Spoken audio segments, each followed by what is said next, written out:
చీరాల నియోజకవర్గం శాసనసభ్యులు గణపతి శ్రీనివాసరావు గారికి, అదేవిధంగా మన పార్లమెంట్ సభ్యులు లావు శ్రీకృష్ణదేవరాయలు గారికి, దాచేపల్లి మండల ప్రజలందరి తరఫున ఒక విన్నపం.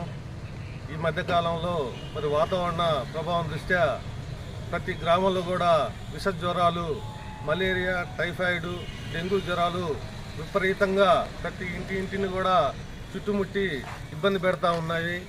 కానీ దీని ధర్మిలా మరి అర్బన్ పిఎస్సిల్లో టైఫాయిడ్ టెస్టులు చేసుకోవడానికి ఉన్నవిలే కానీ కెమికల్ కిట్లు లేవంటున్నారు. అదేవిధంగా రూరల్ ప్రాథమిక కేంద్రాల్లో అసలుకి టైఫాయిడ్ పరీక్షలు నిర్వహించడానికే ఆ పరికరాలు లేవు అని చెప్పి అంటున్నారు. ఈ సమస్యని దృష్టిలో పెట్టుకొని, ఎందుకంటే పేద మధ్యతరగతి వర్గాల వాళ్ళు మరి ఎక్కువగా నివసించే ఈ పల్లెటూర్లు, అర్బన్ ఏరియాల్లో మరి వాళ్ళకి అందుబాటులో ఉండే విధంగా ఆ పరికరాలని, టైఫాయిడ్కి సంబంధించిన పరికరాలని ఏర్పాటు చేయాలని చెప్పి కోరుకుంటున్నాం. ప్రాథమిక ఆరోగ్య కేంద్రాల్లో మలేరియా, డెంగ్యూ అయితే ఉందిలే కానీ పరీక్షలు నిర్వహించడానికి, టైఫాయిడ్ పరీక్షని నిర్వహించడానికి పరికరాలు కానీ ఆ కెమికల్ కిట్స్ కానీ ఈ పల్నాడు ప్రాంతంలో లేవని చెప్పి చెప్తా ఉన్నారు.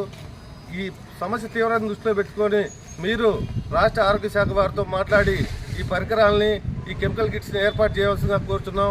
ఎందుకంటే బయట ల్యాబుల్లో టైఫాయిడ్ పరీక్ష నిర్వహించాలంటే కనీసం ఒక 1000 రూపాయలు ఖర్చు అవుతుంది, 1000 నుంచి 1200 ఖర్చు అవుతుంది.